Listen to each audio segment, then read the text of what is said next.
Hi everyone, আজকে আমরা যে চ্যাপ্টারটা দেখব সেটা হচ্ছে আমাদের নবম দশম শ্রেণীর পদার্থবিজ্ঞানের চতুর্থ অধ্যায়। আমাদের অধ্যায়ের নাম হচ্ছে কাজ ক্ষমতা শক্তি। তুমি যদি পদার্থবিজ্ঞানের কয়েকটা অধ্যায়কে ইম্পর্টেন্ট হিসাবে তালিকাভুক্ত করো, তাদের মধ্যে মোস্ট ইম্পর্টেন্ট যে চ্যাপ্টারটা হবে সেটা হচ্ছে কাজ ক্ষমতা শক্তি। এটা তোমাদের স্কুলের বিভিন্ন পরীক্ষা বলো আর বোর্ড পরীক্ষা বলো, সব ধরনের পরীক্ষাতে এখান থেকে তোমাদের কোশ্চেন আসে। তো তুমি বুঝতেইছো এই অধ্যায়টা কত ইম্পর্টেন্ট। এখান থেকে তোমার শর্ট কোশ্চেন বলো, এমসিকিউ বলো আর সিকিউ বলো, সব ধরনের কোশ্চেন কিন্তু এখান থেকে আসে, যে কোনো পরীক্ষায় আসে। তার জন্য আমি বলবো যে এই অধ্যায়টা খুব মনোযোগ সহকারে ক্লাস করবা, মনোযোগ সহকারে পড়বা, তাহলে দেখবা যে কোনো প্রবলেম তুমি খুব ইজিলি সলভ করতে পারো। আমি বরাবরই বলি যে ফিজিক্স কঠিন না, যদি তুমি ফিজিক্সের থিওরি গুলো খুব ভালোভাবে বুঝতে পারো। দেখবা থিওরি খুব ভালোভাবে বুঝো, খুব ইজিলি যে কোনো ম্যাথ সলভ করতে পারবা। আর থিওরি বুঝবা না, দেখবা যে ম্যাথের মধ্যে গিয়ে কিছুই বুঝতেছো না। তো আমরা কথা না বাড়াই, ক্লাসটা শুরু করি। আমাদের অধ্যায়ের নাম কাজ ক্ষমতা শক্তি। কাজ কাকে বলে প্রথমে ডেফিনেশনটা দেখি। বল প্রয়োগের ফলে বস্তুর সরণকে কাজ বলে। যদি একটা বস্তুর উপরে বল প্রয়োগ করা হয়, তাহলে যদি বস্তুর সরণ হয়, তাহলে আমরা তাকে কি বলবো? কাজ বলবো। বল জিনিসটা কি, এটা আমরা আগের ভিডিওতে বল নিয়ে অনেক কিছু আলোচনা করেছি। তোমরা যদি আগের ভিডিওটা না দেখো, আগের ভিডিওটা দেখে আসো, তাহলে ইজিলি বল জিনিসটা সম্পর্কে বুঝতে পারবা। এখন আমি কাজের সূত্রটা দিয়ে রাখছি, দেখো। কাজ ডাব্লিউ ইকুয়াল এফ এস। তার মানে এখানে গুণ আছে। দেখো ভাইয়া, যদি এখানে বল আছে, ধরো বল একটা আছে কিন্তু সরণ হইল না, যদি সরণ না হয় তাহলে কি কোনো কাজ হবে? সরণ নাই মানে জিরো। জিরোর সাথে কোনো কিছু গুণ করলে দিন শেষে কত হবে ভাই? জিরোই তো হবে। তাহলে সরণ হওয়া লাগবে। তোমাদের বইতে এই কাজের বেশ কয়েকটা উদাহরণ দেওয়া আছে। যেমন একজন দারোয়ান বসে বসে সারা রাত বাসা পাহারা দিচ্ছে। উনি কি কোনো কাজ করছে? তোমার দৃষ্টিতে আমার দৃষ্টিতে দেখে মনে হয় যে না, সারা রাত বসে বসে বসার কামড় খাইছে, বাসা পাহারা দিছে, উনি অনেক ভালো একটা কাজ করছে। আসলে ফিজিক্স কি বলে? ফিজিক্স বলে যে উনি কোনো কাজ করে নাই। কেন কাজ করে নাই? কারণ উনি বসে বসে পাহারা দিছে। উনি যদি হেঁটে হেঁটে পাহারা দিত, তাহলে ফিজিক্স বলতো যে উনি কাজ করছে। কেন? উনি বসে আছে, তাহলে সরণ তো হয় না ভাইয়া। সরণ হচ্ছে কত? জিরো। যদি সরণ না হয় তাহলে কোনো কাজ হলো না। আলাদা আরেকটা উদাহরণ কি হইতে পারে? ধরো তোমার কোনো বন্ধু ড্রেনে পড়ে যাচ্ছে, এখন তুমি তারে টেনে ধরে রাখছো। তো আমাদের দৃষ্টি থেকে কি মনে হবে, তোমার দৃষ্টিতে কি মনে হবে? তুমি অনেক ভালো একটা কাজ করছো। তোমার বন্ধু ড্রেনে পড়ে যাচ্ছে, তুমি তারে টেনে ধরে রাখছো, কাজ করছো। কিন্তু ফিজিক্স কি বলে? তুমি কি কোনো কাজ করছো? না। ফিজিক্স বলে যে তুমি এখানে কোনো কাজও করে নাই। তাহলে কিভাবে তুমি কাজ করতা ফিজিক্সের মতে? ও ড্রেনে পড়ে যাচ্ছে, তুমি আরে ওরে যদি ধাক্কা দিয়ে ফেলে দিতা, তুমি ওরে ধাক্কা দিয়ে ফেলে দিলে কাজ হইতো। কেন কাজ হইতো? তখন ওর স্মরণ হইতো। ধরে রাখছো, কোনো স্মরণ তো হয় নাই তুমি ধরার পরে, তাহলে কোনো কাজ হয় নাই। কিন্তু তুমি যদি ওরে ধাক্কা দিয়ে ফালাই দিতে, কিছু স্মরণ হইতো। ধরে রাখছো, তার মানে এস জিরো, কাজের পরিমাণ কত? জিরো। যদি ফেলে দিতা, এস হইতো। এস হইলে ওই যে টেনে ধরে রাখছো বা ফেলে দিচ্ছ, একটা বল তো প্রয়োগ করতেছো, বল তো আছে, স্মরণ তো নাই। তাহলে কাজ হইতে হলে বলও লাগবে, স্মরণও লাগবে। দুইটা গুণ করার ফলে যেটা পাবো সেটাই হবে কাজ। দেখো আমরা অনেক সময় কি হয় যে ডেফিনেশনটা ভুলে যাই পরীক্ষাতে। যখন ক নাম্বারে আসে আমরা ডেফিনেশনটা ভুলে যাই। তাহলে ভুলে গেলে সূত্র তো জানি ভাই। কাজ কাকে বলে এটা ভুলে গেছো তো কি হয়েছে? এটা বললে দাও, কাজ কাকে বলে? বল আর সরণের গুণফলকে কাজ বলে। বস্তুর বল আর সরণের গুণফলকে কি বলে? কাজ বলে। তাইলে হয়ে যাবে। এখন আসো একক। কাজের একক কি? দেখো, কাজ এই জিনিসটা আবিষ্কার করছে বিজ্ঞানী জুল। তো তার নাম অনুসারে কাজের একক হচ্ছে জুল। কাজের একক কি? কাজের একক জুল। মাত্রাতে আসো, কাজের মাত্রা কি হবে? মাত্রা। মাত্রা যখন আমরা বের করব, তখন আমরা কাজের মাত্রা কি? কাজের মাত্রা। মাত্রা যখন আমরা কোনো কিছু বের করি, তখন তাকে কোন ব্র্যাকেটে রাখি? থার্ড ব্র্যাকেটে। কাজের মাত্রা বল ইন্টু সরণ, তাহলে কিসের মাত্রা হবে? বলের মাত্রা ইন্টু সরণের মাত্রা। সরণের মাত্রা, কাজের মাত্রা হচ্ছে বলের মাত্রা ইন্টু সরণের মাত্রা। এখন বলো বলের মাত্রা কি? বলের মাত্রা হচ্ছে M L T inverse two. সরণের মাত্রা কি? এল। তাহলে কাজের মাত্রা দিন শেষে কি হবে? M L T inverse two M L square T inverse two. সূচক লগারিদমের সূত্র অনুসারে এল এল গুণ অবস্থায় আছে, এদের উপরে কিছু না, মানে পাওয়ার কত আছে, 1 আছে। পাওয়ার পাওয়ার কি হয়ে যায়, যোগ হয়ে যায়। তোমাদের সূচক লগারিদমের সূত্র মনে আছে না, A to the power M into A to the power N যদি হয় তাহলে A to the power M plus N এরকম হয়ে যায় না। তো এই হিসাবে এক এক যোগ করলে 2, তাহলে কাজের মাত্রা কি, M N square T inverse two. মনে রাখবা এটা কিন্তু এমসিকিউ তে আসে। এখন আসো কাজ। কাজ কত প্রকার, কাজ হচ্ছে দুই প্রকার। আমরা নরমালি বলি এটা কাম আর আকাম, এরকম আমরা এটা কিন্তু বলি, সবাই বলে যে আকাম করা। তার মানে এখানে আকামে যদি আমি ফিজিক্সের ভাষায় আনি তাহলে এটা হবে বলের বিরুদ্ধে কাজ। কেমন বলের বিরুদ্ধে কাজ, ধরো কেউ একটা কোনো কাজ করতেছে, তুমি গেছো তার হেল্প করতে, কিন্তু তুমি ধরো একটা বই চাইছে ও ট্রাকে উঠাইতে, আর তুমি গেছো তার একটু হেল্প করে ধাক্কা দিয়ে উঠাই দিতে, এই ধাক্কা দিয়ে তুমি উল্টা ফেলে দিছো, তাহলে কি তুমি কাজ করছো, তুমি তার বিরুদ্ধে কাজ করছো না, আকাম করে আসছো না। তাহলে এটা হচ্ছে বলের বিরুদ্ধে কাজ। যদি উঠাইতে পারতা তাহলে কি হইতো, ও উঠাইতে চাইছে তুমিও উঠাই দিছো, তাহলে এটা তো বলের দ্বারা কাজ। আর ওই যে আকাম করছো, যে ফালাই দিছো, ওইটা হচ্ছে বলের বিরুদ্ধে কাজ। তাহলে কাজ কয় ধরনের, কাজ দুই ধরনের, একটা হচ্ছে বলের দ্বারা কাজ আর একটা হচ্ছে বলের বিরুদ্ধে কাজ।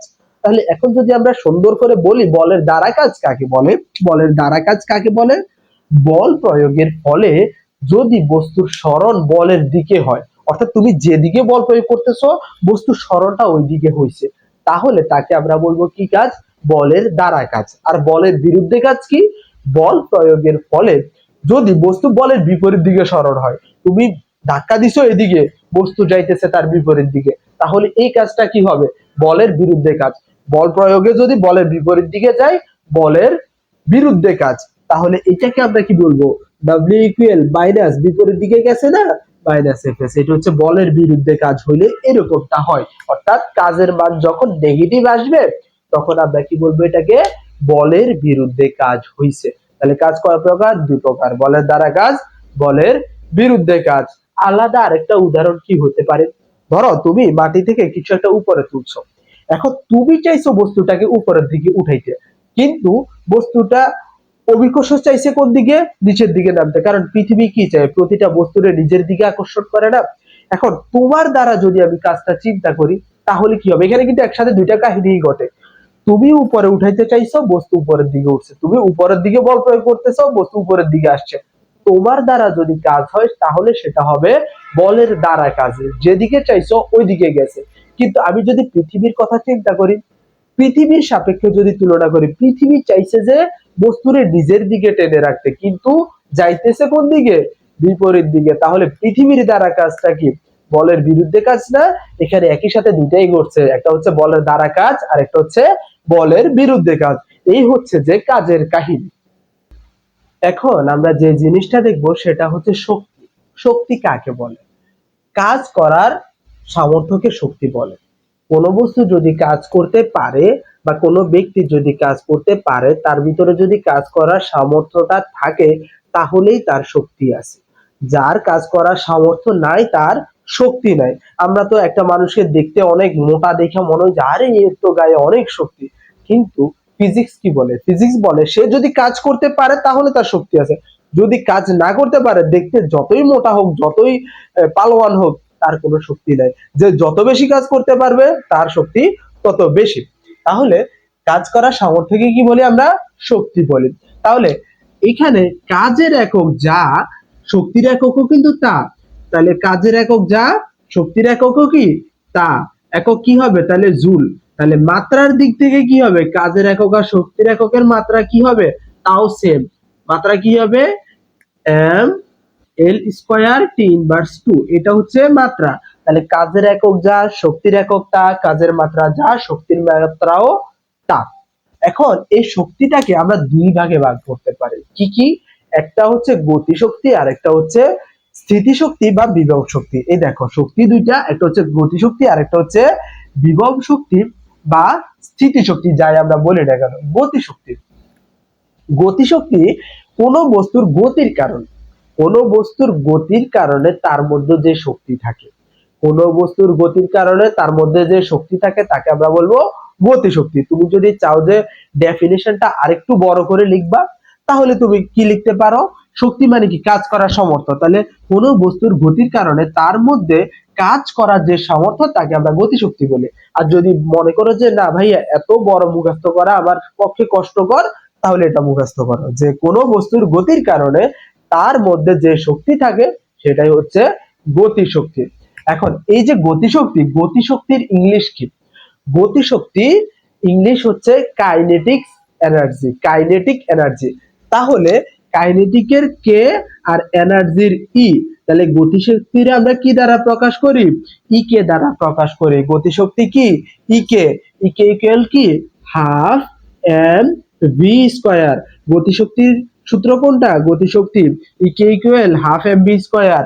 হাফ এম ভি স্কয়ার মনে রাখো, E K equal half M V square. E মানে এনার্জি, কে মানে কাইনেটিক, কাইনেটিক এনার্জি মানে গতিশক্তি। গতিশক্তি কি? বস্তুর গতির কারণে তার মধ্যে যে শক্তি থাকে এটা হচ্ছে গতিশক্তি। এখন দেখো ভাইয়া, এটা তো শক্তিরই একটা প্রকার, তাই না? তাহলে শক্তির এটার একক যা, শক্তির একক যা, গতিশক্তির একক কি তাই হবে না? হ্যাঁ, মাত্রাও তাই হবে, এককও তাই হবে, জুলই হবে। এখন আসো, বিভব শক্তি বা স্থিতি শক্তি জিনিসটা কি জিনিস? বিভব শক্তি বা স্থিতি শক্তিটা হচ্ছে কোনো বস্তুর অবস্থানের কারণে তার মধ্যে কাজ করার যে সামর্থ্য থাকে তাকে আমরা কি বলি? বিভব শক্তি বলি। দেখো এখানে আমি লিখে রাখছি, কোন বস্তুর অবস্থানের জন্য তার মধ্যে যে শক্তি থাকে তাকে বলি আমি কি শক্তি? বিভব শক্তি। বিভব শক্তি কেমন হইতে পারে? ধরো তুমি একটা বস্তুরে ভূমি থেকে উপরে উঠাই রাখছো, ধরো আমি একটা ইটে ভূমি থেকে উঠাই আমার বাসার ছাদে রাইখা দিলাম। এখন আমি যদি এটার একটু সরাই দিলাম, ছুঁড়েও মারলাম না, কিচ্ছু করলাম না, জাস্ট একটু এই যে ছাদের পাশে রাখলাম, একটু হাত দিয়ে সরাই দিলাম, সরাই দেওয়ার কারণে নিচে পড়বে না? এখন এটা যদি নিচে পড়ে কোনো মানুষের মাথায় পড়ে, ও কি মারা যাবে না? হ্যাঁ, এটা খুব খারাপ একটা কাজ, মারা গেছে, বাট কাজ তো হইছে। মাটিতে পড়ছে, একটা গর্তের সৃষ্টি হয়েছে, কাজ তো হইছে। বা এরকম তো অনেক কিছুই করতে পারো, ধরো তুমি কিছু একটা ভাঙতে চাইতেছো, ইটটা এখানে ফেলে দিছো, ভেঙে দিছে, কাজ কি হইছে না? তাহলে কাজ যদি হয়, তাহলে এই কাজটা কেন করতে পারছে? সে কেন কাজটা করতে পারছে? তার অবস্থানের কারণে। আমি যদি তারে এখানে রাখতাম তাহলে তার তো কাজ করতে পারতো না, ওইখানে নিছি, ওইখান থেকে ছেড়ে দিছি, তার জন্যই তো সে কাজ করতে পারতেছে। তাহলে এই যে কাজটা করতে পারতেছে, কেন করতে পারতেছে? তার অবস্থানের কারণে না? তার অবস্থানের কারণে যে সে কাজটা করতেছে তাকে আমরা বলবো কি শক্তি? বিভব শক্তি। বিভব শক্তি আমরা কি বলি?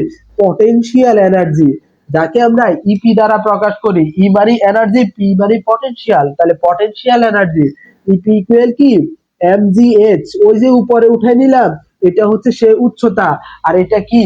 এটা হচ্ছে এম, আর জি এটা কোথা থেকে আসছে? ওই ডাব্লিউ ইকুয়াল এফ এস থেকে আসছে। এটারে দেখো না, এটা সমান আবার এফ হয় না, আর এটা এস উপর নিচ হয়েছে তার জন্য এইচ হয়ে গেছে, ওইখান থেকে তো আসছে। তাহলে বিভব শক্তি কি? E P equal MGH. আর এখানে গতি শক্তি কিভাবে হয়? বা একটা বস্তু গতিশীল আছে, ধর একটা ট্রাক, এটা তুমি ট্রাক্টরে ছাইড়া দিছো, গতিতে ছাইড়া দিছো, এটা গিয়ে কি বা এটা কাজ করতে পারবে না? কাজটা কি? ওই ধরো একজন মানুষের মারার চেষ্টা করতেছে, আর এর কি ধাক্কা দিলে মানুষ মরবে না? কোনো কিছু দেওয়ার একটা ভাঙার ট্রাই করতেছো, ভাঙতে পারতেছো না, একটা ট্রাক আসতেছে, আইসে এটারে ধাক্কা দিছে, ভেঙে গেছে। এখন এই যে ভাঙতেছে, কেন ভাঙতেছে? এটার মধ্যে কাজ করার যে সামর্থ্যটা, এটা কোথা থেকে পাইছে? তার গতির কারণে পাইছে। তাহলে গতির কারণে তার মধ্যে কাজ করার যে সামর্থ্যটা, এটা বললাম আমরা কি? গতিশক্তি। আর অবস্থানের কারণে তার মধ্যে যে কাজ করার সামর্থ্য, সেটাকে আমরা বলবো কি? বিভব শক্তি। একক কিন্তু সমান, এটার এককও জুল, এটার এককও জুল, কারণ এটা তো শক্তিরই প্রকার, তাই না?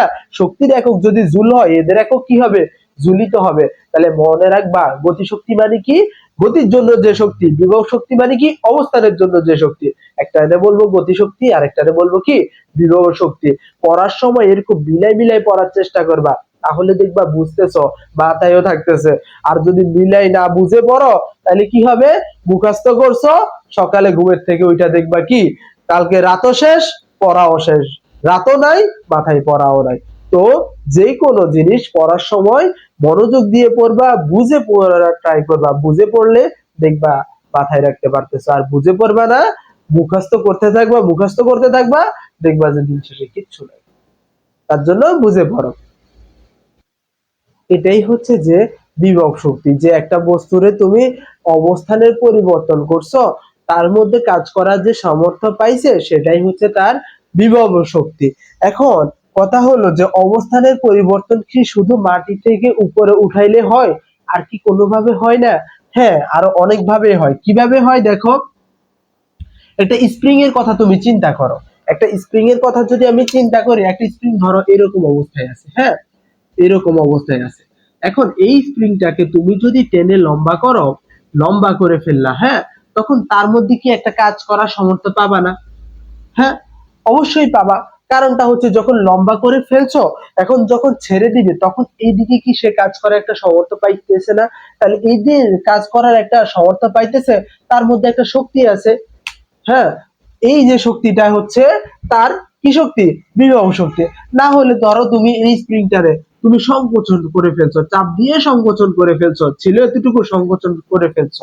এই যে সংকোচন করে ফেলছো, যার কারণে কি হয়েছে, তার ভিতরে কাজ করার একটা সামর্থ্য পাইছে না, তাহলে এটাও কি বিভব শক্তির অন্তর্গত।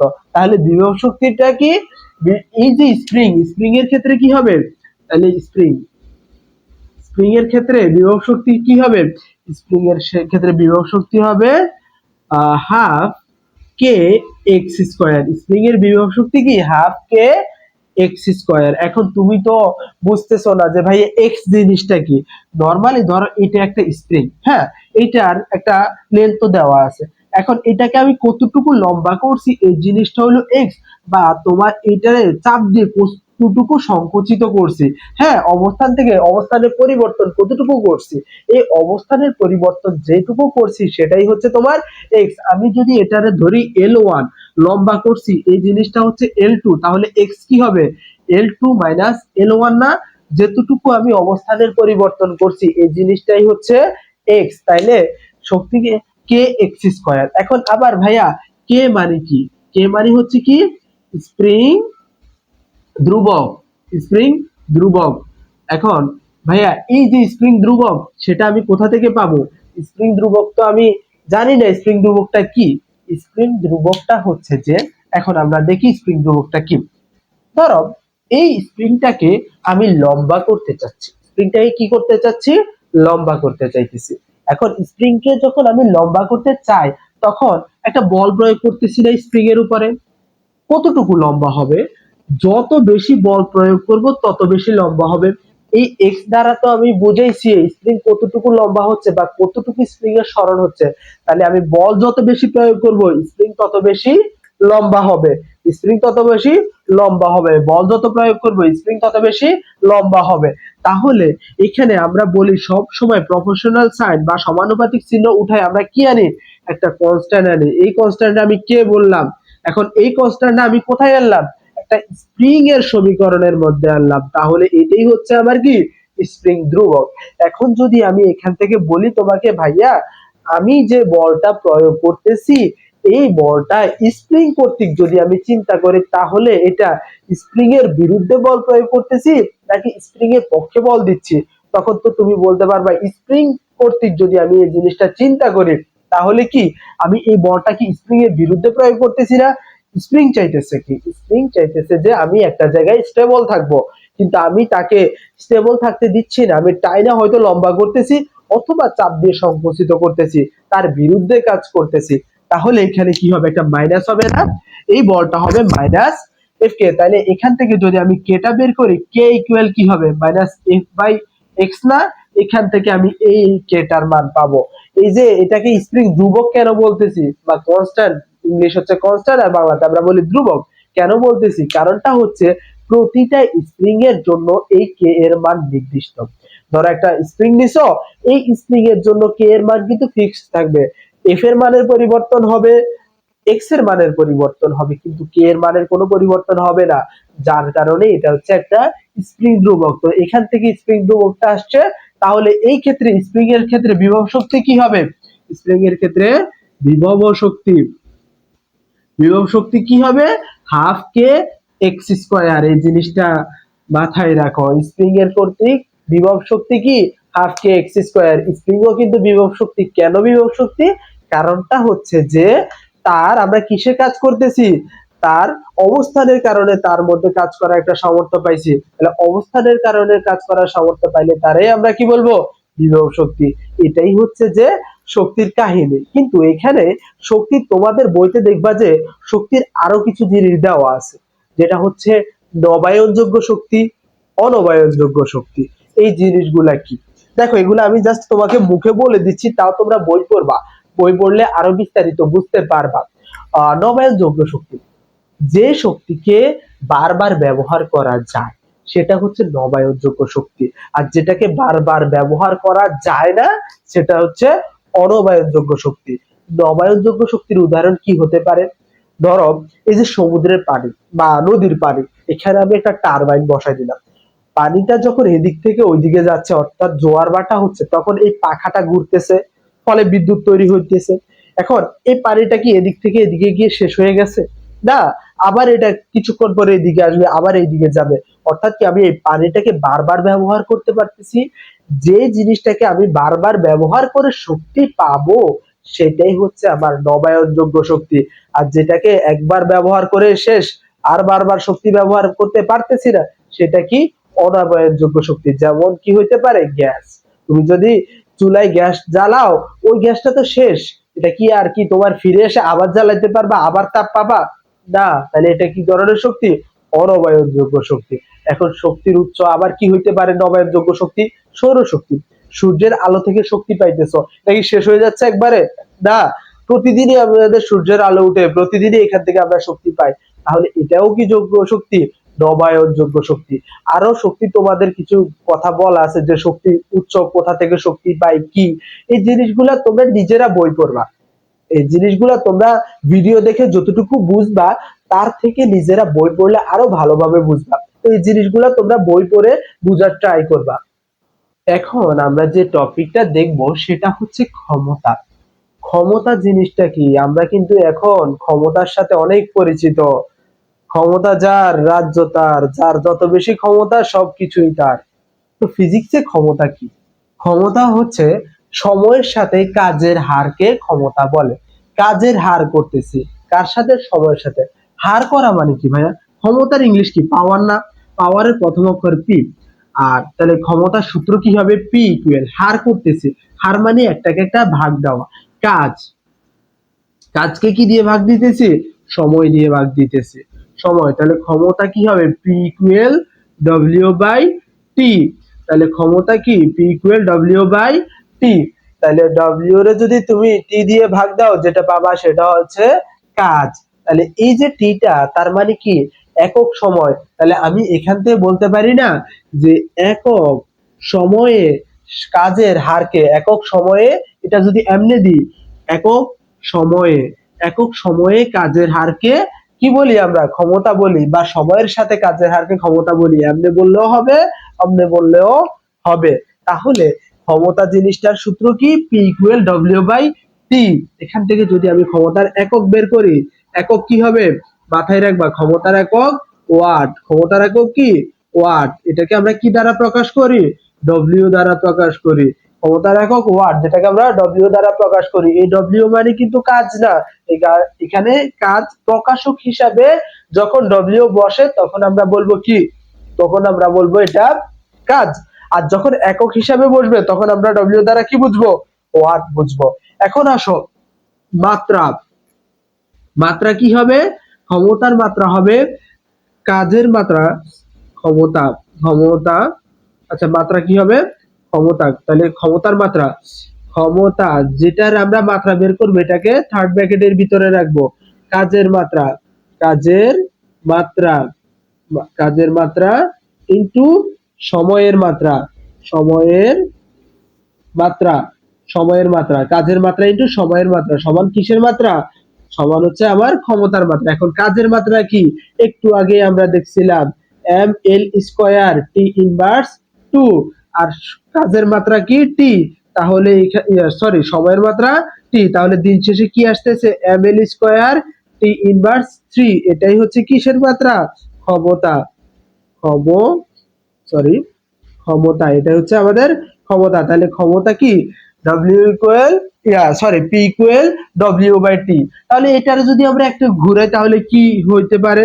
ডব্লিউ ইকুয়াল পিটি হইতে পারে না? এখান থেকে আবার আমরা কাজের সূত্র পাই, কাজ ডব্লিউ ইকুয়াল পিটি। তাহলে তুমি এভাবেও মনে রাখতে পারো, পিটাইলে কাজ হয়। পিটি মানে কি? পিটাইলে, পিটাইলে কাজ হয়। কাজ কখন হয়? পিটাইলে কাজ হয়। সূত্র মনে রাখার জন্য, এটা থেকে তো এটাতে আসতে পারবা, তার জন্য সূত্র মনে রাখার জন্য পিটাইলেই কাজ হয়, ডাব্লিউ ইকুয়াল পিটি। এখন আসো আমরা যে জিনিসটা দেখব সেটা হচ্ছে কর্মদক্ষতা। কর্মদক্ষতা জিনিসটা কি ভাইয়া? কর্মদক্ষতা জিনিসটা হচ্ছে যে একটা বস্তু কতটুকু কাজ করতেছে। ধরো আমি তোমাকে বললাম যে 100 টাকা দিয়ে বললাম তুমি আমার জন্য বাজার থেকে 100 টাকার চকলেট নিয়ে আসো, দক্ষতা। কিন্তু তুমি আমার জন্য কি করলা? 100 টাকার চকলেট আনলা না। কত টাকার চকলেট আনলা? 70 টাকার চকলেট আনলা। এখন আমি যদি তোমাকে বলি তুমি কত টাকার কর্ম করতে পারছো, তার মানে তুমি 70 টাকার কর্ম করতে পারছো। 100 টাকা দিছি, পুরাটা তো করতে পারো না। তার মানে কর্মদক্ষতা হলো একটা ইঞ্জিন কত পার্সেন্ট শক্তিকে কাজে লাগাইতে পারে, সেটাই হচ্ছে তার কর্মদক্ষতা। বা যে কোনো একটা মেশিন কত পার্সেন্ট শক্তিরে কাজে লাগাইতে পারতেছে, হ্যাঁ, সেটাই হচ্ছে তার কর্মদক্ষতা। আচ্ছা, তাহলে আমরা কর্মদক্ষতা এটার আমরা ইটা দ্বারা প্রকাশ করি। ইটা ইকুয়াল কি? ইটা ইকুয়াল আমরা জানি কি? শক্তির কাজের পরিমাণ বাই প্রদত্ত শক্তি। কাজের পরিমাণ, পরিমাণ ভাগ প্রদত্ত শক্তি, প্রদত্ত শক্তি ইনটু কর্মদক্ষতারে আমরা সব সময় পার্সেন্টে প্রকাশ করি, তার জন্য ইনটু 100%। এটা হচ্ছে তোমার কর্মদক্ষতার সূত্র। কর্মদক্ষতা ইটা ইকুয়াল কাজের পরিমাণ বাই প্রদত্ত শক্তি। এখন কাজের পরিমাণ তুমি কোথা থেকে পাবা? কাজের পরিমাণটা আসে তুমি কতটুকু শক্তি দিচ্ছ, কতটুকু শক্তি দিচ্ছ, তাহলে সেটা হবে প্রদত্ত শক্তি। প্রদত্ত শক্তি মাইনাস কি? শক্তির অপচয়, শক্তির